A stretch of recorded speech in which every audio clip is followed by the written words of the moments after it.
नमस्कार साथियों, SSC hub के यूट्यूब चैनल में आप सभी का स्वागत है।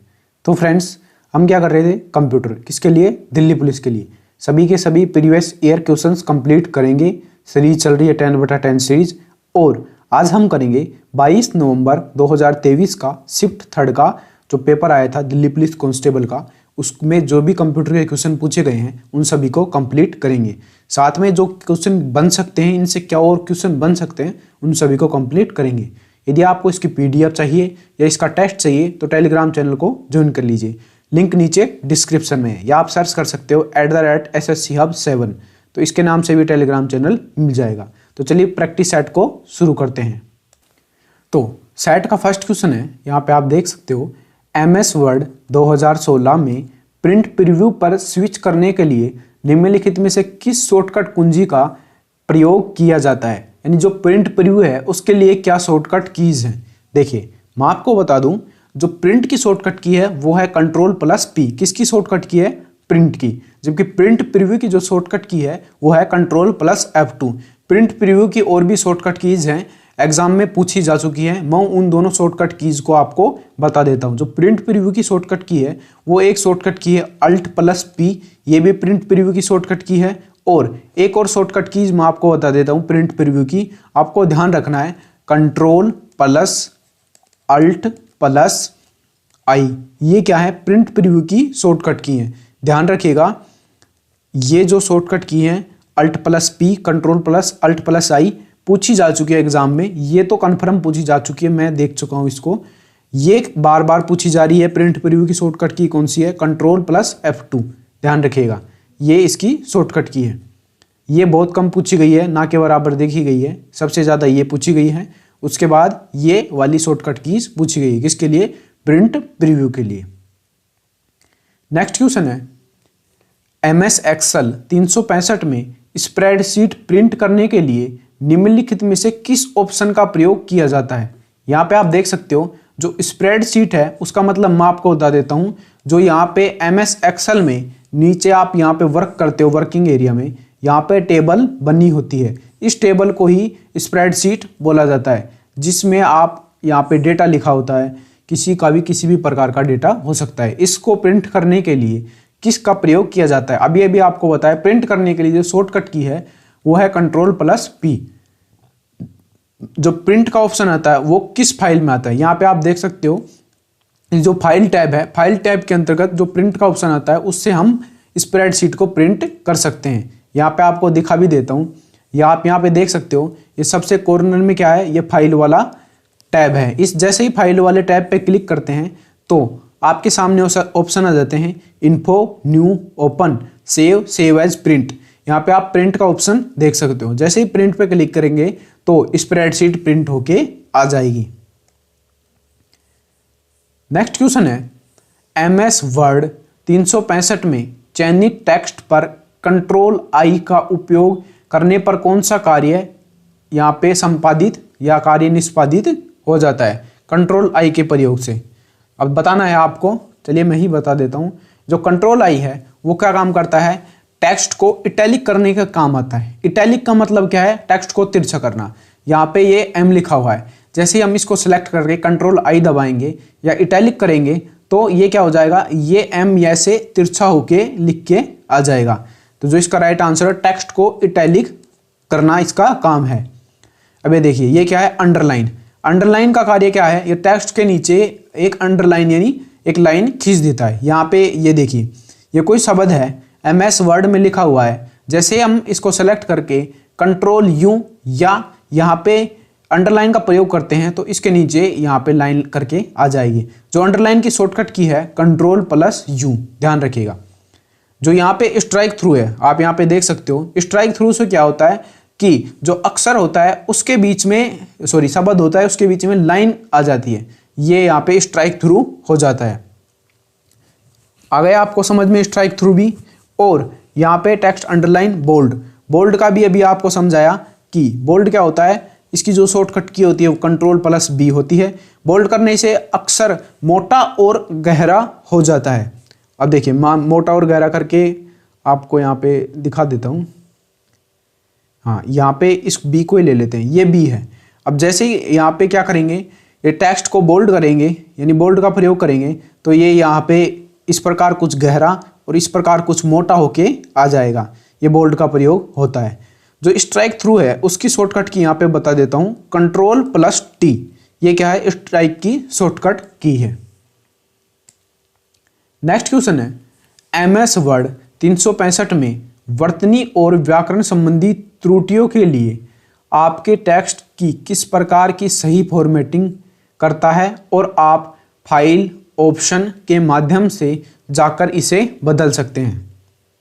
अब देखिए जो कौन कौन से ऑप्शन हैं जो किस प्रकार किसकी व्याकरण और वर्तनी संबंधित त्रुटियों की पहचान करके उसको बदल सकते हैं। देखिए व्याकरण और वर्तनी संबंधित त्रुटियों को सुधार करने के लिए F7 का प्रयोग किया जाता है। ध्यान रखिएगा इस शॉर्टकट की को F7 का प्रयोग किया जाता है।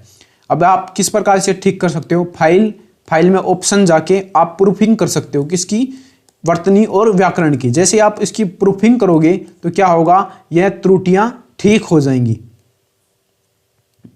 तो नेक्स्ट क्वेश्चन पे चलते हैं। निम्नलिखित में से कौन सा एक इंटरनेट का और जो बाहर के यूजर को किसी संगठन के इंटरनेट के एक्सेस की सुविधा देता है। देखिए किसी संगठन मतलब जहां पे प्राइवेट नेटवर्क होता है, कुछ इस प्रकार समझिए।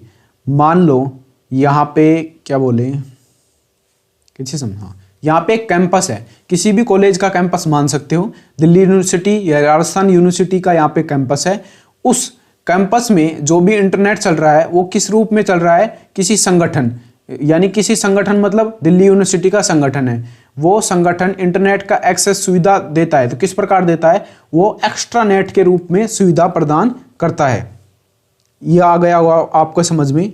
देखिए एक्स्ट्रा नेट का मतलब क्या है कि एक नियंत्रित निजी नेटवर्क है। नियंत्रित निजी नेटवर्क मतलब ये केवल दिल्ली यूनिवर्सिटी बोल लो या फिर राजस्थान यूनिवर्सिटी। दिल्ली यूनिवर्सिटी का उदाहरण देता हूँ, ये टोटल ही ये दिल्ली यूनिवर्सिटी का ये एरिया है, केवल इसी के अंतर्गत यहाँ पे इसी का कर्मचारी और स्टूडेंट या फिर जो भी यहाँ पे काम कर रहे हैं सीमित एरिया में इसको यूज कर सकते हैं। ये क्या है, एक्स्ट्रा नेट है। नेक्स्ट क्वेश्चन है, व्याकरण और वर्तनी की जांच के लिए MS वर्ड 365 में ऑटो करेक्ट फंक्शन का उपयोग किस तरह किया जाता है। अब ये पूछना चाह रहा है भाई, ये क्वेश्चन वापस रिपीट हो चुका है, 2 बार आया था। किसमें, ये जो शिफ्ट चल रही है कौन सी वाली, उसी में 2 बार आ चुका है। अब पहले ही आपको बता चुका हूँ, फाइल के बाद ऑप्शन के बाद प्रूफिंग। इससे क्या होगा, ये वर्तनी और ग्रामर संबंधी जांच करके त्रुटियों को करेक्ट करता है, यानी ऑटो करेक्ट। फाइल, ऑप्शन और फिर प्रूफिंग। नेक्स्ट क्वेश्चन है, ईमेल में CC का पूरा नाम क्या है। अब CC का पूरा नाम पूछ रहा है। देखिए ईमेल में भी पूछ सकता है ईमेल, तो ईमेल में ई का पूरा नाम क्या है, यहाँ पे बार बार पूछा जा सकता है। किसी को नहीं पता हो तो ध्यान रखना, इलेक्ट्रॉनिक। ई का पूरा नाम है इलेक्ट्रॉनिक मेल। ईमेल में ई का पूरा नाम है इलेक्ट्रॉनिक और मेल का पूरा नाम है मेल, ऐसे बोल सकते हैं। यहाँ पे CC के बारे में पूछ रहा है। CC का जहाँ यहाँ पर पूरा नाम है वो है कार्बन कॉपी। एक नाम और पूछा जाता है BCC, तो CC का आप समझ गए, इसका मतलब होता है कार्बन कॉपी। और BCC का पूरा नाम क्या होता है, ब्लाइंड कार्बन कॉपी। ध्यान रखिएगा, इसको भी बार बार पूछा जाता है, ब्लाइंड कार्बन कॉपी। BCC और CC क्या है, कार्बन कॉपी। नेक्स्ट क्वेश्चन है, MS एक्सेल 365 में सेल A1 से A10 में मानों की औसत की गणना के लिए निम्नलिखित में से किस फॉर्मूला का यूज किया जाता है। अभी आप देखिए, मैं आपको यहाँ पे एग्जाम्पल्स विद समझाता हूँ। ये क्या है, हमारा MS एक्सेल है। यहाँ पे टाइटल बार, यहाँ पे टैब्स, यहाँ पे file, home, insert, design, formula, page layout, reference, mailing, review, view, ये सारी की सारी टैब्स हैं। अब देखिए ये टैब हैं, इस टैब के अंतर्गत यहाँ पे ग्रुप्स होते हैं या इन्हें टूल बार बोल लो। उसके नीचे वर्किंग एरिया होता है। वर्किंग एरिया में कुछ इस प्रकार का आपका सीट बना होता है, यहाँ पे आप देख सकते हो। ये क्या है, ये सारी की सारी सेल्स हैं। अब ये क्या बोल रहा है, A1 से लेकर A10, तो A1 कौन सा होता है, मान लो ये पहली पंक्ति है और ये पहला स्तंभ है, तो इस सेल को क्या बोलेंगे, A1। और A10 किसे बोलेंगे, यहाँ पे मान लो यहाँ पे जाते जाते यहाँ पे 10वीं पंक्ति है और A वां स्तंभ है, तो इसे क्या बोलेंगे, A10।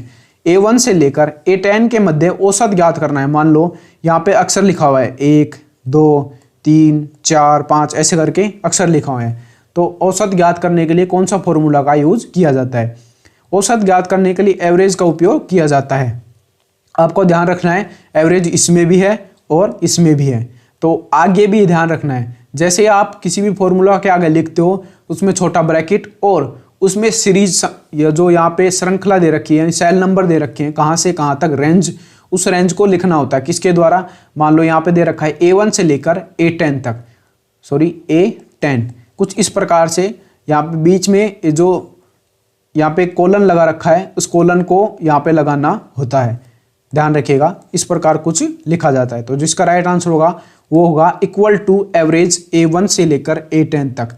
देखो फॉर्मूला से पहले हमेशा इक्वल टू का यूज किया जाता है, चाहे कोई भी फॉर्मूला आप यूज करें।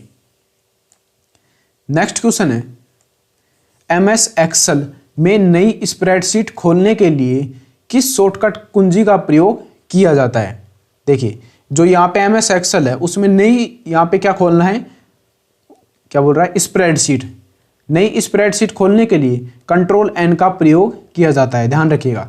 जबकि यहाँ पे बोल रहे पहले से सेव स्प्रेडशीट को ओपन करने के लिए किस शॉर्टकट की का उपयोग किया जाता है, तो जो इसका राइट आंसर होगा वो होगा कंट्रोल O।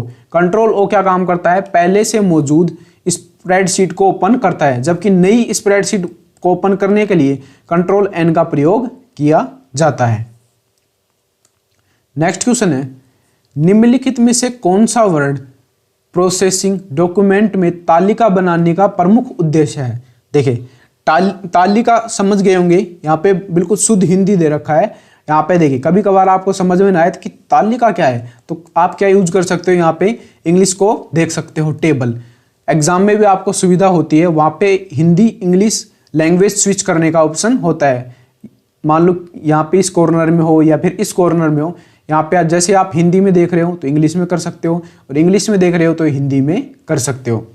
तो जो यहाँ पे तालिका मतलब जो ये टेबल है वो आप MS वर्ड में यूज कर रहे हो, यानी डॉक्यूमेंट में यूज कर रहे हो। तो तालिका बनाने का उद्देश्य क्या होगा, तो तालिका बनाने का प्रमुख उद्देश्य होगा वो होगा जानकारी को संरचित और आसानी से पढ़ने योग्य, व्यवस्थित और प्रस्तुत करना। अब मैं आपको उदाहरण देके समझा देता हूँ। मान लो तालिका है, तालिका में क्या कर रहे हो, किसी का रिजल्ट आ रहा है, मान लो दिल्ली पुलिस का ही रिजल्ट आ रहा है, तो सबसे पहले वो किस पे काम करेंगे, वो MS एक्सेल में काम करेंगे, तालिका बनाएंगे। तालिका मतलब यहाँ पे आपका नाम लिखेंगे, नाम के बाद में आपका फादर नाम लिखेंगे, आपकी कैटेगरी लिखेंगे, आपका रोल नंबर लिखेंगे, और यदि आपके नंबर यहाँ पे नहीं दिए जाते हैं दिल्ली पुलिस में तो यहाँ पे आपका इन सभी की तालिका बनाएंगे। इस तालिका को यहाँ से कॉपी करेंगे और वर्ड में ले जाके पेस्ट कर देंगे। जिस प्रकार आपको लिस्ट मिलती है वो सबसे पहले एक्सेल में तालिका बनाई जाती है। तो जो आज का सेट था वो हमने कंप्लीट कर लिया है। यदि आपको हमारे प्रयास है वीडियो अच्छी लग रही है तो वीडियो को लाइक कीजिए, चैनल को सब्सक्राइब कीजिए। Thanks for watching video. आपका दिन शुभ हो।